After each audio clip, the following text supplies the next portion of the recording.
Pour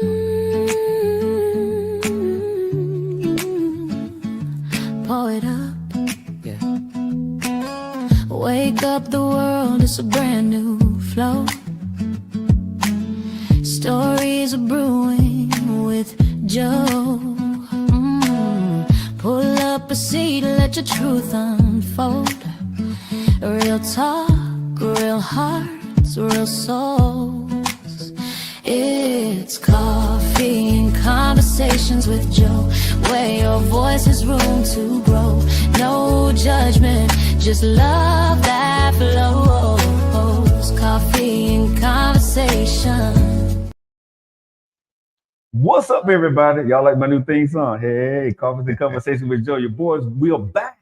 How was y'all holidays, man? I hope you guys had a great holiday. I did. I'm drinking my infamous cup of Joe right here to put the coffee parlor this morning. My first time having my coffee cold. I think I like it cold. What kind of cup of coffee y'all drinking this morning? Put it in the chat. Y'all on social media, Facebook, Instagram, YouTube. If you're at work, if you're in your car, put your earbuds in, grab a cup of coffee. Got a great show lined up for you today, man. We got a star in the building. I thought I was a star. But you know, they got people that are bigger than you. They got people actually patrolling our building right now. They got bodyguards outside and stuff, man. I'm being honest with you, right? You know, I almost fanned out when I saw him. I wanted to ask him for his autograph and stuff. But before I get into our guest here, man, y'all know I got my coffee, right? Love You First. Make sure you go out to the Facebook page for Love You First. Like the page, okay? Because we got a lot of good stuff going on. And we be taking orders now, 12 ounce, 8 ounce, and 4 ounce. And for this guy on the show, just know we're talking about coffee. When we're talking about ounces, we're talking about coffee. So we're talking about coffee. Now, if you guys haven't watched all of our advertising out there, I don't know why. This guy's coming on the show. A lot of people know him. He's known all across America. He's been on TV. If you ever heard of First 48, yeah, he's been on that. You heard of Reasonable Doubt? Y'all may already know who I'm talking about because he was the star. He's the star of that also. But also, he's getting ready to start, hopefully, for him, for another position that he's running for here in Birmingham, Alabama. He's running for Jefferson County Sheriff. So he's on the show here today, and we're going to talk about the one, the only, the legend, the superstar. We can go on, right? He's a chief right now at Talladega, so let's get into it, man. The one and only, my good friend, Chris Anderson. What's up, man? What's going on, man? You good, man? How's it going, bro? I'm good, man. I'm good. Good to have you on the show, man. How was your holiday? Man, my holidays was great. You know, I got the opportunity to spend a little time with family. Yeah. Got to see my mom, and yeah, I enjoyed myself, man. Man, you're sitting right here, you know, Chris, the CA's in the building. Thank you, brother. I appreciate it, hey, man. It really is an honor to be here, man. Man, it's an honor to have you on. I'm gonna get into this a little bit later, but my brother called me yesterday. Mm-hmm. And my brother don't, you know, that's my brother. Yeah, right. I'm his brother, his older brother, right? So it goes like this, Chris. Who you got on show today? Okay, yeah, whatever, right? So, you know, I can have some everybody on my show. I talk to some everybody. So yesterday, the day before yesterday, I forgot which one it was. I get a phone call. Yo, big bro. What's wrong, man? You got Chris Anderson gonna be on your show? I'm like, yeah. Reasonable Doubt? Are you serious? I'm like, yeah. I watched that show. I'm watching it on Tubi right now. Really? How do you know? You know, it is so funny to hear people talk about me like that. I'm just Chris, man. My brother Yeah. is a big fan. If you don't mind, later on, I'm gonna call him live on air and you can say hello. Yeah, absolutely. Because he'll fan out right now, bro. Like, bro, literally, my brother lives in Louisiana. He wanted to come down just to meet you. Bro. Really? Yeah, man. Next time he's down here, let me know. I'll come down to meet him. Yeah, man. He's a big fan of yours. So really? He's probably, if he's watching this, he's probably blushing right now. Right? He had no idea I was going to do this. Really? Yeah, he had no idea. So I just told him, yeah, whatever. Just thought about it. You know, I'm thinking what Chris say hello to him. But welcome to the show, man. Thank you. How was the holidays with the family? Did you eat some turkey? Man, I eat a lot of turkey, man. I probably ate way too much. Yeah, I'm not a cook, but I love the holidays because I when I get in that kitchen, it's kind of therapeutic. Yeah. You can throw down? Yeah, man. Wait a minute. Hey, look, I didn't just get this body from nowhere, man. I had to work on this, you know. But no, I am a cook. Yeah. Okay, so let's get into it, man, because I know people know you from TV. People know you from being a detective. Sure. That's great. But I really want to get into Chris Anthony the person. So I don't know these things. Were you born here in Birmingham, Alabama? Absolutely. Yeah. I'm from Ansley, graduated Ansley High School, and spent most of my life in and around Ansley. You know, my family's originally from Collegeville area. We moved out of Collegeville, and I'm sure we'll get into the reason why we moved out of Collegeville a little bit later in the interview. But moved out of Collegeville over into Ansley, and man, my mom and my parents just fell in love with that area. So and we moved a lot. We moved a lot when we were young, and yeah, so that's where we grew up, man. That's our neighborhood. So Chris, I got to ask you this, man, because you're a policeman now. Were you a bad kid, bro? So you have to define bad.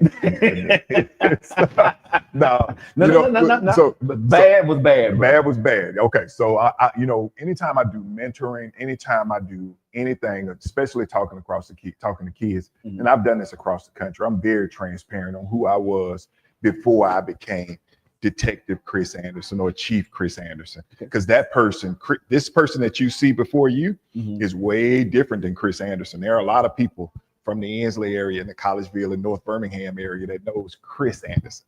That guy's way different. So when you say bad, I could have gone either way.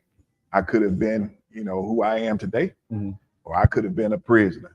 I wasn't one of those types of kids that was breaking into houses or nothing like that or doing stuff like that. But I was around a lot of trouble. I was a kid that had gone through a lot when he was young, and when he got upset or got angry about some of the things that he was going through, he didn't know how to communicate.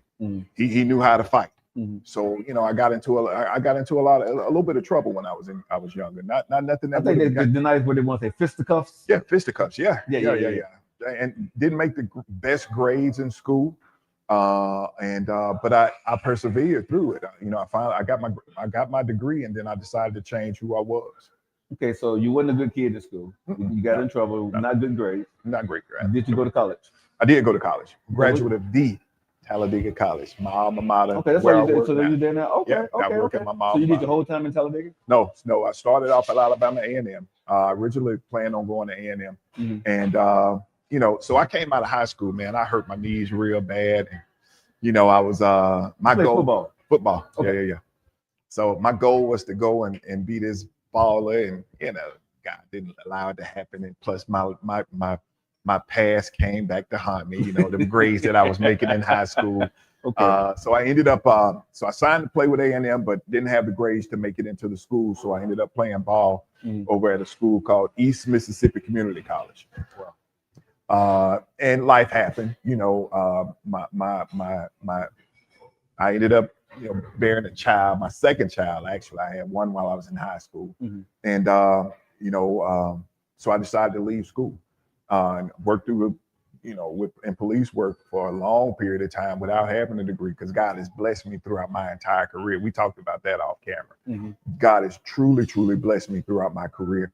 And I didn't really think I needed a degree. I'd done television, I'd done First 48. I've been a pretty decent detective, pretty good supervisor, and my career has been blessed. So I waited until and after I retired from Birmingham, I got a call from my sister, and I won't say her name on the air because I didn't talk to her about it. But she called me, and she was a teacher over at Talladega College, and she was teaching criminal justice. She's like, "You jumping way ahead of the program." Yeah, I know. Yeah, we can go back. We can always go back. Okay, all right. Let's go back. All right. Let's go back. Let's slow it down, because you finna end up as a chief. Yeah, right? So let's take this thing over, because I ain't gonna let you get away with being a little badass kid too. I tried to push on past I'm not gonna let you get that, because I want to get to where you was in college. Right, you went from A&M. Yeah. Then you went to Talladega College. Because I want to know, when you left high school, Chris. Yeah. What did you think you was going to be? So we'll go back to even further. While I was in high school, I always had the idea of being in law enforcement, but I never thought I had the I don't know. I didn't have what my mom had, which my mom was a cop too. Okay, your mom was a cop. Yeah. So I didn't. Wait a minute. Let's stop right there. How was it? But how did you were bad and your mom was a cop? Dude, I don't know. I that's why I say I could have gone either way. not necessarily the prison, but I could have been in somebody's grave because my mama did not play. She didn't play the radio with nobody. So was mom and dad together the whole time you were? Yeah. So Okay. we'll start from there. Okay. I'll talk because I don't usually talk about my father. Okay. But my mom and dad, when growing up, I have three. I'm one of three. Okay. I have an older brother and I have a younger brother. My brothers were extremely smart, very, very smart, man. Me, on the other hand, I was lazy in school. I won't say I wasn't smart. I was very, very smart, but I was very, very lazy. So the comparison when you came home and everybody got report cards, and my brothers, they excited about giving their report cards. Me, I'm like, I didn't get my report card, mama. I left. They didn't even give me mine. I don't even know what happened. Report cards. Who was supposed to get a report card? Right. So I always avoided that. You know. Hold on, Chris. You didn't turn that F, that little cricket F. Right. Remember back in the day, you could make that F into a B if you did it right. You know? Right. Yeah. So yeah, man, I tried all of it. Did you sign your mama's name one time? I'm pretty sure I did. I don't remember it because you know, hey, it was a while back. It was a while back. Plus, you know, my mom did not play the radio. Yeah, I understand. Yeah, was there a time that your mom came to school and embarrassed you? Oh my gosh, man, my mom did that so much. It was ridiculous because, like I said, we grew up in Ensley. Yeah. My mom worked at West Precinct in Ensley, so it was easy for her to jump in the car, drive over to the school, especially because all the teachers knew her. Yeah. You know, because she spent a lot of time over at all my schools, you know, volunteering and things when she could. Yeah. And plus, they knew she was a police officer, so you know, they call her, "Hey, Miss Anderson, can you come up here?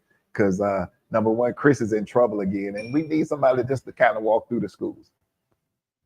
So she come up there and spend time. There were plenty of times where I'd be out in front of the office and I'd be like, "Oh, man, I done got in trouble again."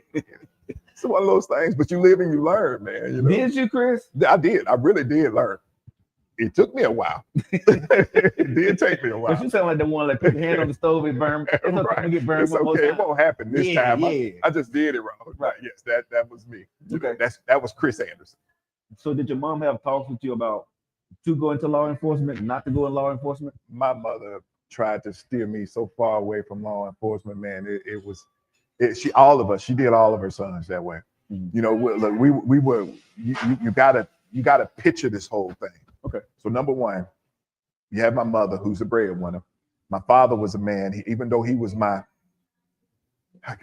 father was my blueprint to fatherhood. You know, and sometimes that blueprint told you, don't do it like this, but there's another way that you can be this man. So my mom is a breadwinner. My father was a blueprint, and then you had three boys, young black men that are growing up in the 70s and 80s. So that was a rough time for all of us. So when we were growing up, you know, she never wanted us to be police officers. She knew I got some good sons. You know, they have a little trouble just like any other kids do, but I got good kids. She always told us that. So she wanted us to be lawyers. She wanted us to be doctors. She wanted to be, do anything else outside of police work. Because she, you know, we weren't getting paid that much money. We weren't making money like some of these like young law enforcement officers are now. Right. You know, it's $15 an hour, which, you know, that's a fair salary. But you think about everything that you're doing in law enforcement. You know, it wasn't that great. Salary wasn't that great. You know, it's too much risk that comes along with it. So she tried to steer us away from it. But me, being the young man that I was, it's a job, you know. So I ended up going down and taking the test for law enforcement. And lo and behold, I made one of the best scores on that test that I've ever scored in any test that I've ever made. I take it.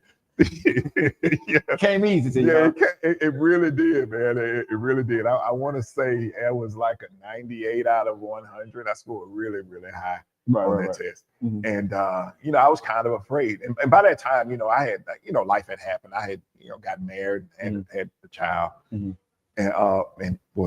had two children because I had one outside of my wife then. And, you know, I bring the test score home. Show it to my mom, and I'm like, look, this is what I did, mama. you know, and I need a job. I need a career job. I need some insurance, you know. Right. And was she upset? Absolutely, because I was picking her up from work that day. I remember Your just mom like was it upset? Oh yeah. She was upset. You know, because that she had tried for then now 20 years to steer us away from this profession. Right. So how did that conversation go? It was rough. You know, because look, even now, man, my mom's in her 70s. You know, I still get it's still, you know, I still get a little nervous when I talk to her because I don't ever want to disappoint her. Right. So, you know, when I talked to her, I told her, you know, hey, Mom, I took the test for law enforcement today, and I think I want to do it. And she was upset. Then I showed her the score, and she was like, "What?" You know, it's like my son, no, you did this, Chris. Yeah. So, you know, it took her a day or so, Uh-huh. and then she called me, and she was like, "Okay, but if you're gonna do this, then here is what you need to expect. This is what you need to start preparing your mind for." And she just laid it down laid down to me. You know, she had been a cop for then almost 20 years. You know, so she knew she was a veteran. My mom is the best cop that I've ever met in my life. And let me say this: a lot of people don't know your mom was one of the first Black women. To become a police officer here in Birmingham, Alabama. So a lot of people don't realize. No. I get a shout out to Mom for that, man. Yeah, man. A lot of times, man, you know, you're the star, but the real star is Mama. She really is. Okay, dude. Mama's the real star. She Mama really said, is. if it wasn't for what Mama did, your behind wouldn't be here, sir. I stand on her shoulders Yes, every sir. day. Yes, sir. Yeah. So thank you, Mama. Yeah. So yeah, man. So she came into the police department in the 70s, back when it, you know, that was not.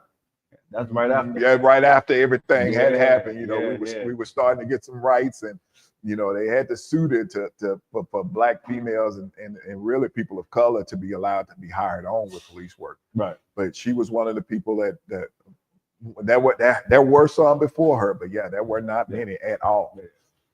And she took a job basically just for what I said. Yeah, I need a job. I got 3 boys to take care of. They constantly going to the hospital and to the doctor. We need some insurance.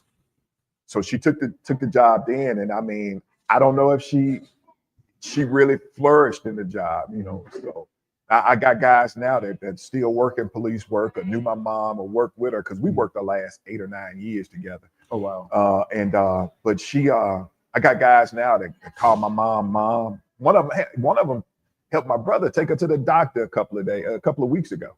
You know, she's just a mother. She's mom. She's mom. She's Birmingham mom. She was a mom with the badge on and without it. Yeah. The same person. She just became my mom too. Hey, Mom. Appreciate it, man. Yeah. So I noticed you're not talking about Dad. Did Dad feel any type of way about you becoming a police officer? Nah, man. My dad was like, look, just work. Just do your thing. Just work. Right. You know, my father. You know, my father was one of, you know, when we were young, my father, he was a victim of gun violence. And when we were very, very young. Now, before he got shot, my father he was my hero. He was Superman. He could pick all 3 of us up in one arm. You know, he was just I say he's short now because he's smaller than I am, but he was the biggest man that I knew, you know, at that time. So, but after he got shot, and he just became, you know, a shell of it changed for him really bad. And we're talking about the 70s and 80s, so you know what was happening then. So a lot of his pain was medicated through alcohol, but he was still my blueprint. You know, he was still, when I wanted to see what manhood is supposed to be, I would have somebody that was there that I could, you know, look at and try to chart my own path. I know they're proud of you. Oh, thank you, man. I appreciate it. Appreciate that. Let's go here. And thank you for sharing that with us, man. I know that's not the easiest thing to share. No. But as we talk about this here on Coffee Conversation, you going through your life, man. When you became a police officer, you're a little bad, little something in school. Yeah. But now you became a police officer, and now you're dealing with bad people sometimes. What was that first day like? I want you to go back to the first day that you was a rookie. Yeah. Right. Yeah. You put that badge on, you got your graduation, right? The first day you had, I don't know if you go to the beat or you got to sit at the desk, whatever. But your first day, Chris, Talk to me. What was that? Man, my first day on the beat, man, I always found something to get into. Like my first train. So what Birmingham does, and I think it's great, when you come out of your rookie school, you spend time with a senior, more veteran officer. They call that So the that training is true. That's car. how they do that. Oh yeah, that's the training car. Okay. So I'm out with my FTO, and my first day, you know, I work with a bunch of old school cops. You know, they smoke cigarettes, and every morning they gonna stop and have them a pork chop sandwich and smoke a cigarette before they get started on the beat. You know, so I work with a bunch of, but these guys were the guys that knew everybody in the neighborhood. They knew that the guys that were doing the dirt, they knew their parents. They knew if they ran, they knew exactly where they were going, and they taught me those lessons. So I learned from a bunch of very, very good cops, man. And were you scared? So that I think first day when you went in, not knowing really what to expect, because I've never really asked a cop this. Right? Yeah. I would be, even though I'm I've been through my training, I would be afraid. Yeah. Were you afraid? Absolutely. Yeah. Was I afraid? Yeah, absolutely, man. So because you have to have a healthy amount of fear in order to survive in law enforcement. But you should never let fear control you. Right. So, yes, was I afraid? Was I nervous? Absolutely. But did I let it control me? Did I let it stop me from doing some of the things that I needed to get done in order to bring justice to the victims and the people that I was serving? Absolutely not. So when you went there that first day, you're going through this, right? You're getting in the, do you work your desk or you get in the car? No. You work a beat? What was No. that? I was 6'5", 250 some pounds. They put me on the worst beat there was out there at the west side of town, man, which at that time was West End area. So I worked That's my home. Look, hey, 3'5", 211, baby. Don't do that. If you're from the 35211, you know exactly what I'm saying.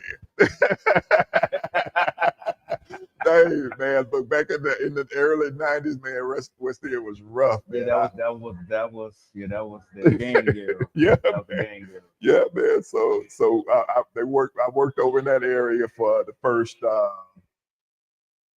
8 weeks, and then they moved me over to the Wylam area, and I worked up in Wylam for another 8 weeks, and then I was out on my own. So you have 16 weeks of training that you go through before they put you out on your own. Now, my first day out on my own was the first real scuffle I had, and it was one of the only scuffles that I've had in my life that I almost lost.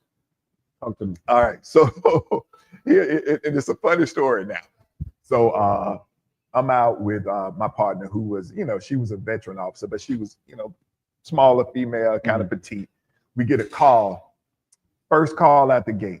There's a woman in her house. Now, this is over in Ansley. There's a call that this woman is claiming that her neighbor is inside of her house having a mental health breakdown, and she's inside of her house and destroying it. So I'm like, wait, what? She's inside of her house. So we, so we getting over there. And as soon as we pull up, we see this woman had these big, beautiful vases. And they were this tall type vases, things that she had collected over years. Right. So we see one of the vases come out of the house. The woman runs up to my car, and she's like, hey, look, she inside of the house. She tearing up my house. That's my neighbor, but I don't know what's wrong with her, but I can't get her to stop. The woman is screaming, she's cursing, and she's saying that God told me to do this, You could tell that she's going to a serious mental health breakdown. So you can hear her from outside. So I run into the house, and the first thing I'm met with is a vase. She breaks one over in the window, and then I see her. She's about my size. She's a little bit bigger than I am, and she's completely naked and sweaty. So I grab her. I try to run over and grab her. Well, I do run over and I grab her, and my arms slip all the way down, and she lands on top of me. So it's funny now, when I think about how just imagine it. Right. She lands on top of me. So I have to wrestle her around and get her over and finally get her wrapped up to where I can get her under control. Now, my partner, on the other hand, she is calling for backup. We get some backup over there, but I have to hold her down until we can get, her, handcuffed away and subdued and get her to some real help, because she needed help. Right. And I'm not the type of person, I'm not going to mace you when you're going through something like this. And I'm a big guy, so I can I can do some things that maybe some other cops may not be able to do. We may be able to wrestle you down and hold you down until we can get you in a position to where we can get you into custody and get you somewhere safe. But that was my very first day out on my own, and I get into this. And that's kind of how my career went the entire time, you know, especially when I was in patrol, man. I always found something to get into and wouldn't be looking for it, but I always did. And the reason why, you know, I wanted to have this conversation with you, right? Because you're running for Jefferson County Sheriff. Yeah. People need to know who you are. Yeah, absolutely. How did you get here? What it looked like? You know what I mean? Yeah. If I'm voting for this guy to be the sheriff, right? Is he equipped? Yeah. You know what I mean? Because we see a lot of stuff where the TV flamboyancy don't translate to the real office of what you're trying to do, or what you're doing what you need to go do. So at the time that you did all your cops, so how long did you stay in the police force? Because I know you retired. So I retired from Birmingham after 21 years. You did 21 years. Yeah. Okay. So you retired as a sergeant. As a sergeant.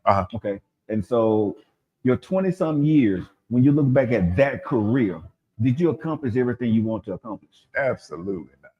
No, I didn't. Wait a minute. I didn't. What? No, man. I had. Hold on, Chris. 21 years you did? No, man. I wanted to do so much more. You know, I had goals of being the chief of police in Birmingham.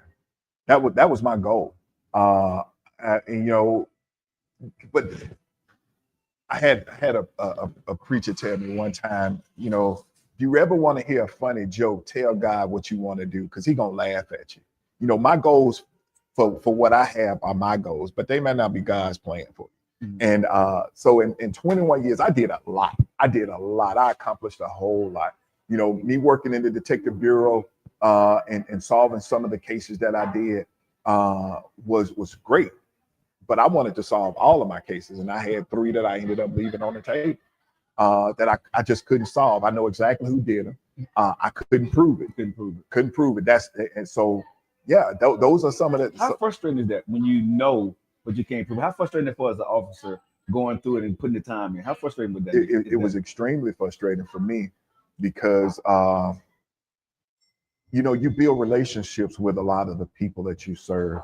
You should. I got lifelong friends that we became friends through tragedy.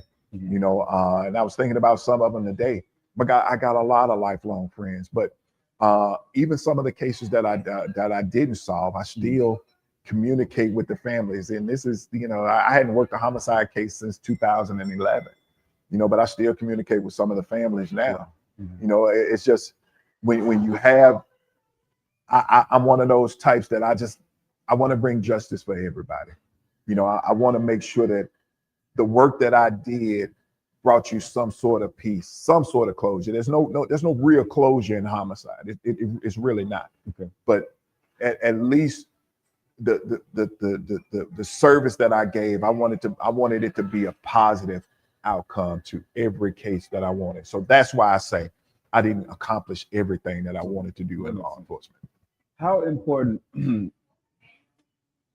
let me see how I want to phrase this. 21 years being a cop. How important for you, or how tough was it for you to know that you're coming home every night? Oh, now that was extremely tough. Because was it a point in time when you get in your career like, yo, man, I don't know if I really want to go on this call. Because you kind of know what it could be. Right. That could be, and you've seen people get down to their last few, right? Yeah. And then they don't make it. Right. Talk to me about that. So with Birmingham, and I just want to make sure that you and everybody else is clear. Even after I retired from Birmingham, I never stopped working in police work. Okay. Even though I was doing a television show, I was still a law enforcement officer working at somebody's building or somebody's precinct or somebody's investigative bureau. So going back to your question, was there ever a time that I didn't want to do something because I thought it was too dangerous? Not want to do. Okay. Because you sitting here talking to you, you always went there, regardless. So fear didn't hold you back, or so I know that. But my thing is knowing that this could be my last time. I want to get inside the part of like when I went to Desert Storm. Okay. That was a chance that I may not come back home. Right. My feeling was fear. Yeah. But I got to get through it. Right. So what I had to do every time, well, the one time when I went over there and I was gone for 6 months, I had to forget everything here. Absolutely. Yep. So did you have to drop? Every day you walked out the door? Did you drop everything at the door and become the detective so you can get home to protect yourself? That's what I had to do to get back to the United States of America. Yeah. I couldn't remember. I couldn't think about mom and dad because if you think for me, if I thought about you 1 second, that could cost me my life. So when I'm on the job, you don't exist to me. I'm doing the job. You know what I'm saying? It's automatic clicking for me. So what was that for you? So it's kind of the same thing, but see, the difference here is that every night I came home. Right. You know, whereas you're out overseas, you can't think at all about what's happening at home. Right. Me, I had to do that for the 8, 10, 12, 16, sometimes 24 hours that I was working. Right. I can't focus on what's happening at home. I can't worry about, you know, whether or not I'm gonna miss my son's basketball game, because that happened a lot, of my daughter's basketball game. Right. Or my oldest daughter's cheerleading competition. I can't go out of town to see her. You know, I gotta focus on what's happening right now. Mm-hmm. That's the way you stay engaged in the fight. Because every time you go into a call, it's kind of like going into those buildings that you had to go into during Desert Storm. Every single time, you have to think of it that way, and meet whatever happens head on, and fight through whatever's happening right then and there. You guys just liking it right now. We got a one known Chris Anderson in the building. He's running for Jefferson County sheriff here, coming up really soon, and we're getting to know a little bit about him. If you guys missed the interview, I don't know why. You can go back and check it out on Facebook, Instagram, YouTube. But Chris here is now we to the part of his life where, you know, he did 20 some years, did 21 years as a police officer. Then something happened to him, man. You know, you became a star. You know, I don't know if they're gonna give you a star on the Hollywood Walk of Fame, you know, but you won the Birmingham finals, you became a star. Chris, how did that happen, man? You know, you're a little bad kid in school, bad grades. You know what I'm saying? Yep. Yeah, man. Then you score high on the test. Yep. Then you do 21 years sergeant. Yep. Then we look up and we see you on TV First 48. Yep. How did that come about, man? Man, so First 48 was one of those things that, look, that's just God's plan. It was all God's plan. So I had turned down the position to go to homicide twice. And that's something that never happens because they don't give you a second opportunity to go to homicide. You know, they ask you. If you don't accept it, then they go on to the next person because that's a job you have to do because you want to be there. It's not a job for the faint at heart. It's not a job that you can put your friends in and they be successful in. You have to want to be a homicide detective.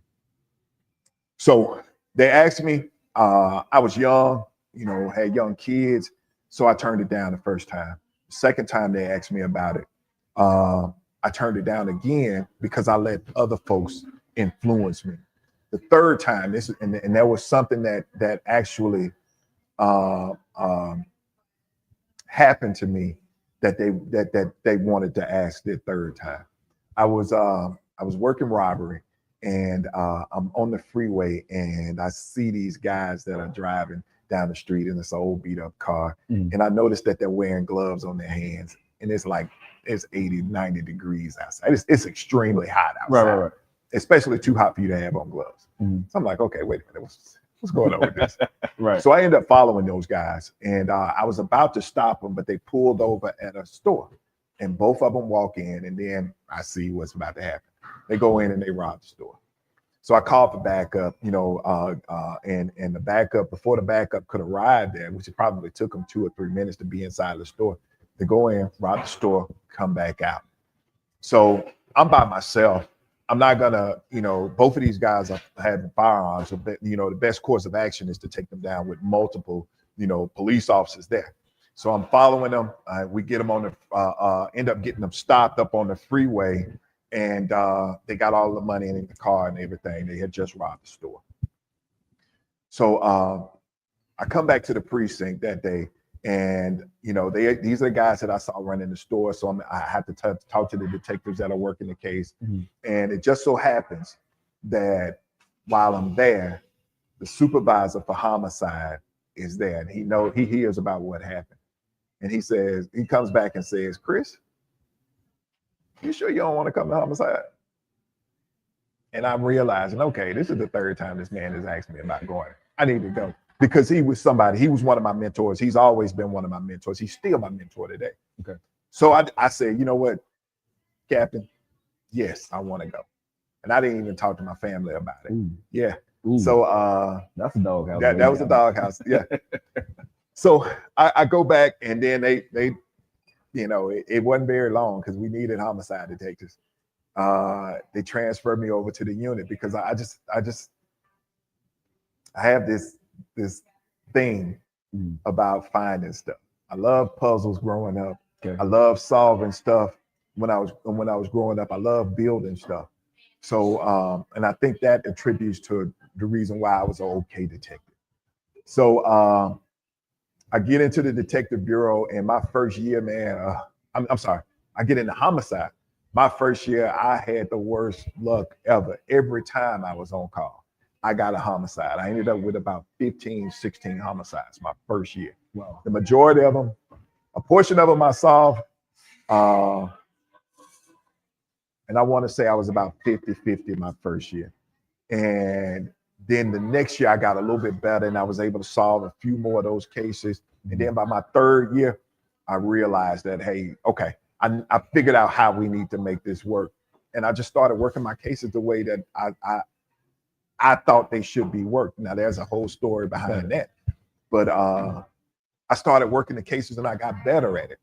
Well, right when I started to really learn and figure things out, First 48 shows up, and they asked us, could they start filming us? So I don't know if you know the full story behind it. Now I'll cut to the chase. The mayor's office finally decided to let them come and follow us. And in that first couple of months, I still had that same string of bad luck. I was having a whole lot of cases, and they ended up following me for a good portion of them. A lot of us, everybody that was on my team, we just had a lot of cases. Right. So you know, when the show started airing, I don't know what happened. I was just being me. I wasn't acting or anything like that, you know, but I just had I think I had 9 or 10 episodes that were of my cases that they made in the episodes. And, you know, before I realized that, you know, these are people that people are saying that, hey, you know, they love you on the First 48, and people are asking me to come and do interviews. But I was a cop. I mean, I can't just, you know, I didn't realize what the impact that was happening. I was just working cases, doing the same thing that I've always done my entire career. Working cases with empathy, working cases with compassion, but working them with tenacity. So by the time I was up for supervisor, you know, I'm hearing that I'm a fan favorite or whatever, but it wasn't anything like that with me. Right. Just working cases. That's what it was. So they always say when you do what you love, you know what I'm saying, you never work a day in your life. Yeah, absolutely. And I haven't worked. Reasonable doubt. So with Reasonable Doubt, that was something completely different. So now, by the time Reasonable Doubt came about, I had been promoted. I was supervising a team. I had just got through supervising 2 very good teams. One of those teams was a crime reduction team. The other one was the net team. The net team is a team that they send in when we have multiple problems in certain areas. So like a net. Yes, the net, right? Crime reduction team were fugitive hunters. And so I was supervising our fugitive team, and I got the opportunity, or God blessed me with this job offer that I just couldn't turn down, and that was working with the railroad. They were looking for and look, I don't know, I'm sure you've heard about jobs with the railroad. Jobs with the railroad are pretty cushy type jobs, and they pay well, and they pay very well. Right. So I'm 42, 43 years old, and I'm offered this opportunity where I have enough time. I can retire from Birmingham and get a retirement check and go to this job where I can probably work another 10, 15, 20 years and retire and be fine. So it was one of the hardest decisions that I had made. I decided to retire from Birmingham, and The day that I retired, I remember this like it was yesterday. God gave me in a dream because I was dreading it. You know, this is what I love. You know, God, and I kept saying, God, I know I got more to give. I got more to give, and it was like a calm that came over me, and it's like, don't worry, I got you. You know? So the day I go into work, I'm training my replacement. It's like the last couple of days of my years with Birmingham. I'm about to go over with the railroad. I get a call from a producer, and the producer tells me, "Man, we've been trying to get in touch with you for weeks. You know, we're about to close these interviews down, but we want you to come in and interview with our producers, with our main producer, about a show that we're doing, and it's a cold case show. But that's all I can tell you about." I'm like, I'm not an actor, so if y'all want me to do the interview, that's fine. I don't mind doing it, but I didn't think nothing of it. They didn't really tell me what the show was about or anything. So I got on and I sat down and I started talking with Rob Rosen. He won't mind me saying his name. Rob Rosen is one of my best friends now. And he was the producer. He's the creator of Reasonable Doubt. We sat down and talked for about 2 hours during it wasn't a Zoom call, but it was a video conference call. And we talked for a couple of hours about the show, about, we didn't talk about the show. We really just talked. Yeah, he wanted to get to know you. He wanted to get to know me, right? Yeah. So after that conversation, I didn't hear anything from him for about 3 months. Right. I've retired from Birmingham and I'm going into the railroad and I'm doing pretty well with the railroad. Get my retirement check and things are going well. So one day out of the clear blue, get a phone call. It's Rob. He was like, "Look, man, I've been working on this for months. I'm sorry I hadn't contacted you, but I've had to do a lot of stuff in order to get this done. Yeah. But if you're interested in doing this show, this is on a Tuesday. I need you on a plane by Thursday here in California. And if you do it, the rest is really history." Wow. I had to convince my then supervisors to allow me to do the show. And, I jumped on that plane and took that leap and here I am. Wow, man. That's a cool story, bro. Thank you. No agent, no nothing. No agent, no nothing. Look at you, man. I'm so serious. Get off my set. I didn't have an agent. I didn't have nobody. You have an agent now? No, I don't. I don't. Some people, man, some people just have all the luck. God's on your side. Listen. Yeah. So with all that happening, man, congratulations on all the success and everything you've done in your life, and thank you for your service as a police officer and continue to be a police officer and run for us. And you're running for one of the biggest offices here now in Birmingham, Alabama, that's to be the Jefferson County Sheriff. Yeah. You did all this stuff, Chris. Why? Why now and why you're running?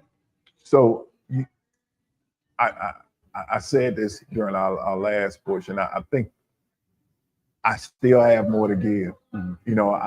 I believe that we are in a pivotal time in public safety. And I've never been one person to stand idly by and not do something and not at least throw your name in to see that something I can do to help. So that's the real reason. I think that we have we are at a pivotal time in public safety. So that's one of the reasons why I'm running for this office. Well, I was a political radio talk show host for a long time. Sure. And when it comes to these things, I got to talk for the people now, Chris. Yeah. Because you are a politician. Okay. You're my friend, but you're a politician. So I got to ask you a few tough questions, bro. Why should I vote for you? So, look, my record has always been clear. I've never been a person that did anything for myself. I believe that if there's change needed, I believe that we have an opportunity to make that change. I believe that I'm the person to do it because everything that I've done in my career, I want to take that and put it into the sheriff's office. Take that type of leadership, take that type of tenacity that we talked about, and put it into the sheriff's office. to make sure that every person in Jefferson County is safe and treated fairly. So I'm a citizen, and we sitting back here now, and love what you just said. Thank you. But this is a TC. This is a tough question here. Mm-hmm. We've heard all that before. Sure. What makes you different? Because you've seen it. You've seen it.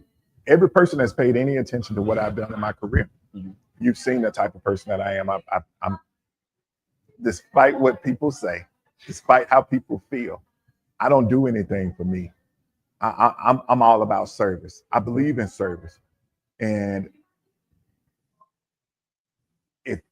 with the changes that I want to make, I think that we can offer a better service for the people of Jefferson County. You have a platform. I've seen some of the things. Would you like to mention some of the things that you have on your platform that you're running? Right. So number one, no favoritism, no politics, just service. That's my motto. That's what I believe in.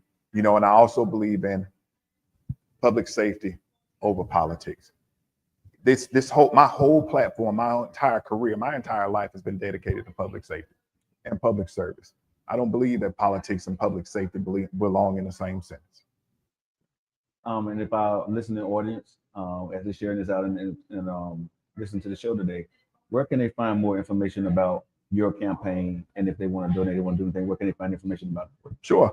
So I'm on all social media. I think I'm on all of it with everything that's coming up today. I don't know, but I'm on TikTok, Instagram, Facebook, and I have a website, Elect Chris Anderson for Sheriff.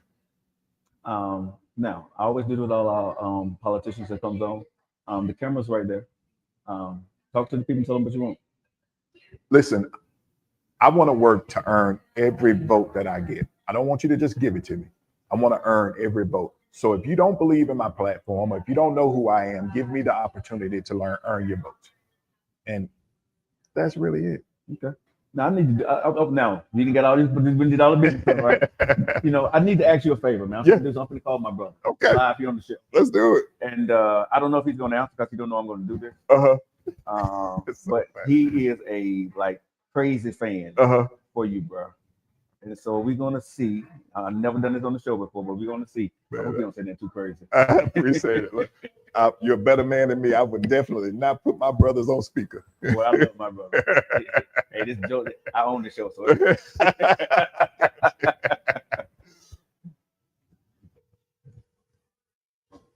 Your call has been forwarded. Oh man. Bro, let's text him and say, pick up, man, pick up. Bro, you know, we live on air right now. I know everybody like, what's he gonna pick up? I'm gonna call him one more time. Yep. And see what happens. If he don't pick up, it is what it is. I just called him and told him to pick up.